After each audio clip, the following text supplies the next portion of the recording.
I'm completing a new book. It's called The Rhythm of Youth, the Music of the Body. And in there, I describe how we spend sleepless nights to create a language that can communicate with the body. That is extremely important because think about it. Who has language? Which species has language? Only humans.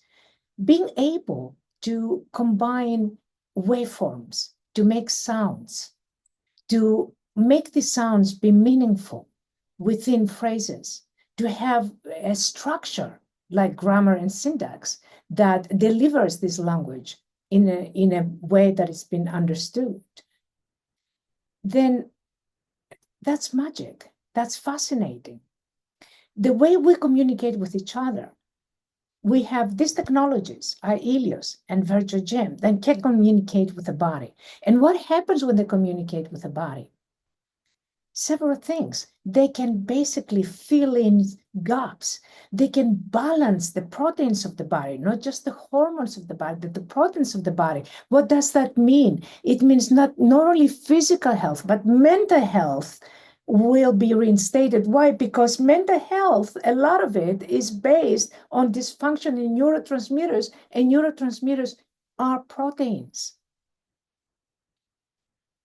So it's essential that the body is synchronized, that the body is balanced. Because when the body is synchronized with that synergy of the body is health. And this is what the Virtue Gem and the IELLIOS will accomplish. And this is, I'm explaining, the book is about 300 pages. It's probably going to be more with the revisions. I'm going over it right now. And how I'm explaining all of these different concepts, that it's not just physics, it's not just medicine, it's psychology, it's mathematics. Mathematics is in everyone, and it's music. And how all of these are entangled to create the language of the body that is necessary for us to have in order to communicate and in order to fix what is wrong with the body.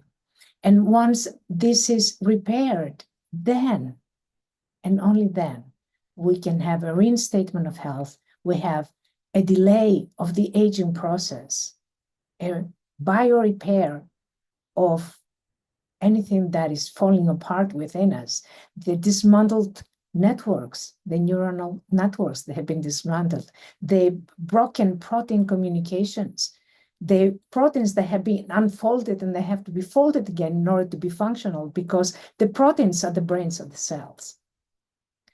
So all of this is explained in my new book, which will be published shortly.